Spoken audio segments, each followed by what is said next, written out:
बिल्कुल, ये सही कह रहे हैं और प्रेशर है और प्रेशर बिल्डअप किया गया और आज फिर हमास ने एक बार साफ कह दिया है कि मुज़ाकरात के ज़रिए ही हम जो कैप्टिव हैं उनको छोड़ेंगे।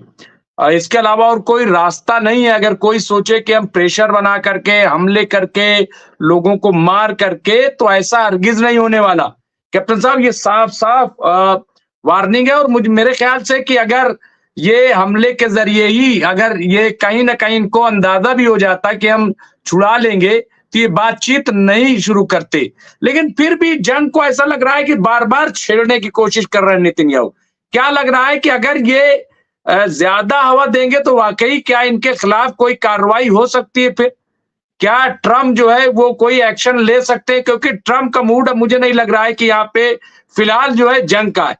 क्योंकि वो दूसरे हवालों से उन्होंने शायद कूटनीतिक जिसको कहते हैं क्या है, वो चाल चलने की वो कोशिश कर रहे हैं। उनको लग रहा है कि यहाँ लड़ झगड़ के यहाँ पे हम कुछ नहीं कर सकते। यहाँ पे अगर हम झगड़ा करके, ज़बरदस्ती करके कुछ हासिल नहीं करेंगे। क्योंकि बात सिर्फ़ कैप्टन साहब हमास की नहीं है ना। बात हिज़्बुल्लाह की है, बात उधर हूती बैठा हुआ है, बात इधर ईरान भी है, फिर इराक को भी हम ऐसे नहीं कर सकते। आने वाले दिनों में हम जो है सीरिया को भी नज़रअंदाज नहीं कर सकते। जॉर्डन में एक बड़ी आबादी है जो प्रोटेस्ट करती रहती है, मतलब ये तमाम सिचुएशन है। ऐसे में ज़बरदस्ती करके डोनाल्ड ट्रम्प को ये समझाया होगा किसी ने कि ये आप मत कीजिए कि साहब मैं कब्ज़ा कर रहा हूँ, सब भागो, ये सब मुमकिन नहीं है। क्या लग रहा है कैप्टन साहब? नेतन्याहू को बहुत फूँक-फूँक कर अगला कदम रखना पड़ेगा।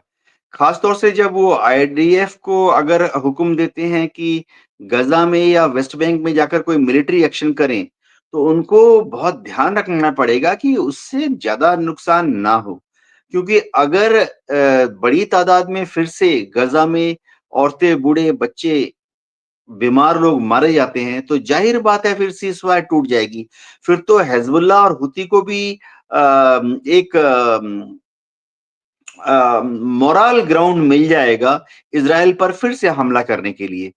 तो अगर ऐसा होता है तो फिर तो सारी सीज़फायर की जो टॉक्स है, जो हम उम्मीद कर रहे हैं कि फ़ेज़ 1 से फ़ेज़ 2 में प्रोग्रेस हो जाएगा, वो तो धराशायी हो जाएगी और सबसे बड़ी बात है फिर डोनाल्ड ट्रम्प बहुत नाराज़ हो जाएँगे। मेरे को तो लगता है कि अगर इज़राइल ने कोई ऐसी हरकत की, बड़ी बमबारी करके सीज़फायर टॉक तोड़ के तो शायद नेतन्याहू का भी वही हश्र होगा जो कि डोनाल्ड ट्रम्प ने यूक्रेन के राष्ट्रपति ज़ेलेंस्की का किया। यानी हुक्का पानी बंद। नेतन्याहू को ये भी समझना पड़ेगा कि अब इज़राइल की आर्मी भी थक चुकी है। इज़राइल की आर्मी लगातार 17 महीने से लड़ाई लड़ रही है। उनके जो फ़ौज है, ज़ाहिर बात है उनकी रेगुलर फ़ौज तो बहुत छोटा हिस्सा है। उनकी आधी से ज़्यादा जो आर्मी है वो कंस्क्रिप्ट्स हैं, यानी रिज़र्विस्ट को बुलाकर फ़ौज खड़ी की गई है। तो जो रिज़र्विस्ट हैं, ज़ाहिर बात है 17 महीने की लड़ाई के बाद वो भी अब अपने-अपने पेशे में जाना चाहते हैं। मैं वैसे दर्शकों को बता दूँ कि इज़राइल में हमेशा से ये सिस्टम रहा है कि उनकी फ़ौज में करीबन 1/3 ही लोग होते हैं जो कि रेगुलर फ़ौजी होते हैं और 2/3 फ़ौजी जो हैं ज़रूरत के मुताबिक वो रिज़र्विस्ट को बुला लेते हैं। अब ये रिज़र्विस्ट अपनी आम ज़िंदगी में तो सिविलियन है, डॉक्टर है, इंजीनियर है, डेंटिस्ट है, कहीं पर किसी होटल या रेस्टोरेंट में काम करता है, चार्टर्ड अकाउंटेंट है, टैक्सी ड्राइवर है। तो इनको अगर फ़ौज में भर्ती बुलाकर हमला करवाया जा रहा है, इज़राइल को तो नुकसान ही नुकसान हो रहा है। एक तो है कि इज़राइल की सरकार जो कि पहले इस लड़ाई के पहले करीबन 2 लाख या 2.5 लाख फ़ौज मेंटेन करती थी। अब उनको 5 लाख से ज़्यादा की फ़ौज मेंटेन करनी पड़ रही है। यानी 2.5 लाख लोगों को रिज़र्विस्ट को तनख्वाह देनी पड़ रही है। और एक और चीज़ है, इज़राइल में एक नियम है कि जब किसी रिज़र्विस्ट को मिलिट्री ड्यूटी के लिए बुलाया जाता है, समझिए एक चार्टर्ड अकाउंट है, उसको फ़ौज में ड्यूटी के लिए बुलाया जाता है। वो जैसे ही रिपोर्ट करता है तो उसको 2 तनख्वाह देनी पड़ती है इज़राइल की सरकार को। एक तो जैसे उसने फ़ौज जॉइन की तो उसको कह देते हैं कल से आप सार्जेंट हो या कल से आप कैप्टन हो, वो तनख्वाह तो देनी ही पड़ती है। प्लस बतौर चार्टर्ड अकाउंटेंट उसके इनकम टैक्स रिटर्न के हिसाब से जो वो कमा रहा था, चार्टेड अकाउंटेंट के हिसाब से जो कमा रहा था हर साल हर महीने, इजराइल की सरकार इजराइल के नियम के अनुसार उसको चार्टेड अकाउंटेंट की भी तनख्वाह देने के लिए बाध्य है। और सबसे बड़ी बात है, देखिए, अगर एक चार्टेड अकाउंटेंट रिजर्विस्ट है, उसको बुला लिया लड़ाई लड़ने के लिए, तो उसको जब वो कैप्टन के हिसाब से ज्वाइन करेगा, वो तनख्वाह दे दी, इजराइल की सरकार उसको चार्टेड अकाउंटेंट की वाली तनख्वाह दे देगी। और अब होगा क्या, एज ए चार्टेड अकाउंटेंट वो किसी कंपनी में काम कर रहा था ना, वो किसी कंपनी में या तो चार्टेड अकाउंटेंट का काम कर रहा था, तो उस कंपनी को भी तो दिक्कत है। एक कंपनी से आप अगर उनके चार्टेड अकाउंटेंट को निकाल के लड़ाई के लिए भेज दोगे, तो बाकी कंपनी चलेगी कैसे? जैसे एक डेंटिस्ट है, वो एक अस्पताल में काम कर रहा है, आपने चलो उसको बतौर रिजर्विस्ट लड़ाई के लिए बुला लिया। वो डेंटिस्ट है तो जाहिर बात है उसको सीनियर सार्जेंट या as a warrant officer join कराया जाएगा, तो उसको वारंट ऑफिसर की भी तनख्वाह दो। और इजराइल के कानून के हिसाब से एज ए डेंटिस्ट उसकी जो कमाई थी हर महीने, वो भी दो।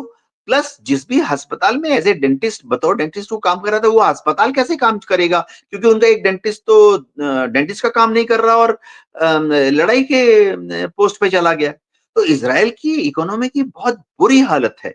ये नेतन्याहू को समझ में आती है, लेकिन वो समझना नहीं चाहते। जी डॉक्टर रिजवी। बिल्कुल एक बेहतरीन तज्जिया कैप्टन साहब आपने किया है। और यही चीज हमने शुरू में भी कही कि अगर कोई क्योंकि हमने ये कहा कि भाई ऐसा है कि हमें तो आवाम की फिक्र है, हम आवाम की नुमाइंदगी करने के लिए यहाँ पे बैठे हैं, हम किसी हुकूमत के हुक्मरान की नुमाइंदगी नहीं कर रहे हैं। जो जिसको करना है वो करे, लेकिन आवाम को कोई नुकसान न पहुंचे, चाहे वो इसराइल के अंदर कोई हो, चाहे वो गाजा के अंदर हो, फिलिस्तीन के अंदर हो या कहीं हो। वो अवाम के अंदर हमारे साथ जुड़ गए हैं फदील अहमद साहब, जो सीनियर पॉलिटिकल एनालिस्ट हैं और जियो पॉलिटिक्स, नेशनल इंटरनेशनल और जियो पॉलिटिक्स पर बड़ी अच्छी नजर रखते हैं। Today looking a very smart and intellectual. तो मैं उनका बहुत जो है हिज एक्सीलेंसी मोस्ट वेलकम।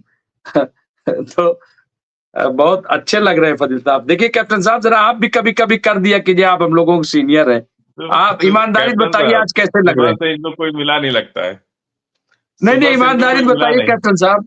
नहीं ईमानदारी बताइए, आज ड्रेस और चेहरा आप बताइए कैप्टन साहब। हम लोग तो चाहते हैं कि कैप्टन साहब भी कुर्ता पजामा पहन के आवे। एकदम वो लग रहे हैं नेगोशिएटर हैं, अभी अबू धाबी कतार जाने के लिए तैयार हैं, स्टेक होल्डर लग रहे हैं। बिल्कुल ना। हम लोग चाहते हैं कि कैप्टन साहब भी कुर्ता पजामा में आया करें। इनको अब लीडर बनाना है हम लोग को। नहीं लीडर बन जाए। इंडियन एयरफोर्स से रिटायर हो गए, अब देश का काम करें। नहीं, वो देश का काम कर रहे हैं कैप्टन साहब, ऐसा नहीं है।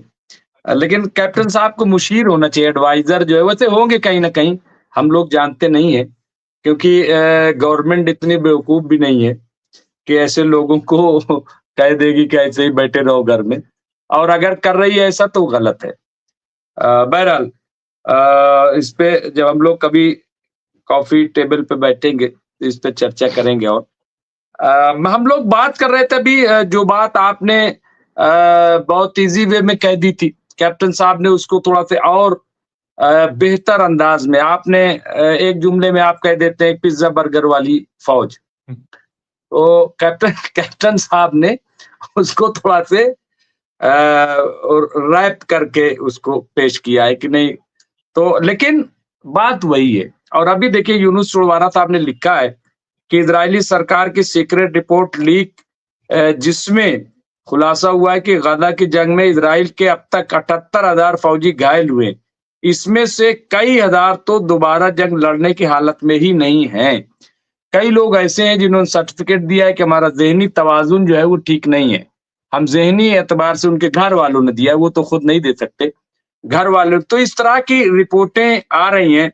फदील साहब, कैप्टन साहब जो बता रहे थे, और अभी वहाँ रिजर्विस्ट है वो 50% जो इजरायली सेना प्रत्याशित रिजर्व सैनिकों की कमी से जूझ रही है। वो लोग कोई जाना ही नहीं चाहते। अब कह रहे हैं भाई हमारी दुकान जो है वो बंद हो रही है, हमारा सब कारोबार ठप हो रहा है, हमारी फैमिली जो है वो बड़ी सफर हो रही है। तो बड़ी मुश्किल है क्या लग रहा है फजील साहब, क्या सिचुएशन, क्या थोड़ी सी हम इजराइल पे ही बात कर ले थोड़ी देर, क्योंकि हमने कहा कि भाई अभी इनका आप देखिए टूरिज्म जो है वो नहीं शुरू हो सका है, इनके यहाँ भी जो बिल्डिंग का काम था तामीराती वो नहीं शुरू हो सका है। इसके अलावा अगर इतने बड़े पैमाने पर रिजर्विस्ट चले गए तो जैसा कि कैप्टन साहब ने कहा कि भाई इधर भी तो काम मुतासिर होता है, बात सैलरी की नहीं है, बात यह है कि अगर एक डॉक्टर चला गया तो उसकी जगह कौन, बात यह है कि अगर एक टैक्सी ड्राइवर चला गया तो टैक्सी चलाने वाला कौन, क्योंकि वो हिंदुस्तान तो है नहीं कि 10 तो घर में बैठे थे तो 2 तो निकल के बाहर चले आए, वहां ये सिस्टम नहीं है, वहां आबादी के लिहाज से क्या क्या फरीद साहब कहेंगे। और उसके बाद बहुत इंपॉर्टेंट सवाल है आपके लिए, शॉर्ट में अगर इसको थोड़ा मुमताज भाई, दुनिया में इजराइल अकेला देश है जिसका रिजर्व सैनिक का सिस्टम है, मतलब कॉन्सेप्ट है उनका कि रिजर्व सैनिक हम रखें। बाकी पूरी दुनिया में कोई कंट्री इस तरह की बात नहीं करता है। रिजर्व क्या है? एक ट्रेनिंग होती है। आप बहुत बड़े मैराथन धावक हैं और 6 महीना घर में बैठ जाइए, प्रैक्टिस नहीं कीजिए, आप 5 किलोमीटर भी नहीं दौड़ पाएंगे। लोग प्रैक्टिस, सैनिक जो है 9 महीना, 10 महीना, कोई 18 महीना की ट्रेनिंग करता है और हार्ड ट्रेनिंग करता है। 18 घंटे दौड़ना, भागना, कूदना, फायरिंग करना, रेंज पे काम करना, और इतना जुनून होता है कि कल ही हमको सेना में कहीं लड़ाई लग जाए और हम चले जाए देश के लिए अपना खून बहा दे। लेकिन वही सैनिक, असली ट्रेनिंग उसकी तब होती है जब वो ट्रेनिंग सेंटर से लौट के बटालियन में पोस्ट होता है। जब बटालियन में पोस्ट होता है और अपने सीनियर्स के अनुभवों को सीखता है, अपने सीनियर से बात करता है, उनके जोश को बैलेंस देखता है। जैसा कि ट्रेनिंग के दौरान सेना का जवान सोचता है कि बस कल लड़ाई लग जाए और हम दौड़ करके जाके दुश्मनों को मार डालें, भले हम भी मर जाए, वो अलग बात है। लेकिन उसी का जोश जब वो 5 साल की नौकरी कर लेता है, 7 साल का, तो धीरे धीरे उसको अनुभव होने लगता है कि मरना क्यों है भाई, क्यों मरना है? कुछ ऐसा काम करना है कि सांप भी मर जाए, लाठी भी ना टूटे, हमारा देश जीत भी जाए और हम टैक्टफुल। हम लोग जब कैडेट थे तो रेंज पे लिखा होता था, जो फायरिंग रेंज होता था ना मुमताज भाई, उस पे लिखा होता था कि एक दुश्मन एक गोली, मतलब आप एक गोली का इस्तेमाल करके एक दुश्मन को मार डालिए। आपको 1000 गोली अगर यूज करनी पड़ी तो फिर तो लॉस कर दिया आपने। तो स्ट्रेटेजी ऐसी होनी चाहिए लड़ाई के दौरान कि कम से कम मतलब कैजुअलिटी हो, कम से कम हमारे जवान घायल हो और अधिक से अधिक हम प्रॉफिट करें, यानी अधिक से अधिक हम दुश्मनों को पीछे भगाने में कामयाब हो जाए और कम से कम अपने लॉसेस करें। हम अपने हजारों जवान को मरवा दिए और पाए 2 किलोमीटर आगे बढ़ गए या 5 किलोमीटर आगे बढ़ गए और हजारों जवान हमारे शहीद हो गए, तो फिर वो जीत नहीं होती है, वो लॉस है आपका, वो हार है आपकी। आप तो एक भी जवान बचा लीजिए, अपना एक भी जवान घायल मत होने दीजिए और 100-200 किलोमीटर बढ़ जाइए। और पाकिस्तान के युद्ध में हमारे जवान घी खा के, हम लोग जब कैडेट थे तो कहते थे कि तुम लोग क्या जानो, हम लोग देसी घी खा करके बड़े हुए हैं। वो पैदल अमृतसर से पैदल चले गए लाहौर तक। और जब उर्दू में साइन बोर्ड उनको दिखा, रात भर कोहरा था, जब उर्दू में साइन बोर्ड दिखा तो कहा करे ये उर्दू में साइन बोर्ड क्यों दिख रहा है? तो उर्दू तो पढ़ना आता नहीं था, हमारे जवान तो हिंदी वाले थे। तो किसी से पूछा तो लोगों ने कहा आप तो लाहौर तक आ गए। अब सोचिए कि हमारा देश लाहौर तक पहुंच गया। अब फिर हमारी पॉलिटिशियंस जो हैं हमारी सेना को वापस बुला लिए, यानी जीता हुआ राज्य हमने वापस कर दिया। ताशकंद समझौता में लाल बहादुर शास्त्री ने हमारा जीता हुआ राज्य वापस कर दिया। वो सैनिक जो रात भर चले, जिनकी शहादत हुई, उनका क्या हुआ? आज लोग पीठ थपथपा रहे हैं। इसमें पूरी तरह से अब हम इस पर डिस्कस नहीं करना चाहते, फिर कभी हम लोग अगर टॉपिक ये रहा तो हम लोग करेंगे। लेकिन ये सेना है हमारी। कई बार सरकार की तरफ से हमारे सैनिकों से कहा गया पोस्ट खाली कर दो, लेकिन सैनिक हमारे सरकार की बात नहीं माने और लड़ते रहे रात भर। चाइना के साथ भी हुआ, पाकिस्तान के साथ भी हुआ, रात भर लड़ते रहे और जीते।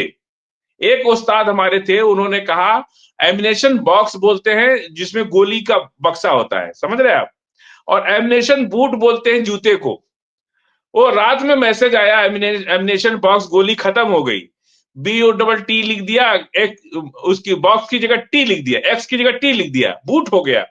अब फौज का नियम तो फौज का नियम, ऑर्डर तो ऑर्डर है। अब यहां से लोगों ने सोचा कि जवान रात में बूट क्यों मांग रहे, एमिनेशन बूट क्यों मांग रहे, लेकिन तमाम अफसरों ने मीटिंग करके तय किया कि जवान जो मांग रहा है उसको वही देना है। हेलीकॉप्टर से सैकड़ों बूट गिरा दिए गए। उधर जवान कह रहा कि हमको एमिनेशन बॉक्स चाहिए भाई, गोली चाहिए, और ऊपर से बूट गिराया जा रहा है। एक्स की जगह टी लिख दिया किसी ने गलती से। अब वो लड़ाई के दौरान में इतनी गलतियां हो जाती हैं। अब रात भर जवानों ने संगीनों से लड़ करके और दुश्मन को परास्त किया। हमारे 100-150 भी जवान मरे थे। ऐसी ऐसी भारत के जवानों की कहानी 47 की आजादी के बाद से जो हम लोगों ने लड़ाई लड़ी है, अगर आप सीनियर उस बुजुर्गों के साथ जो सैनिक हैं उनके साथ बैठिए तो ऐसी ऐसी कहानी वो लोग सुनाते हैं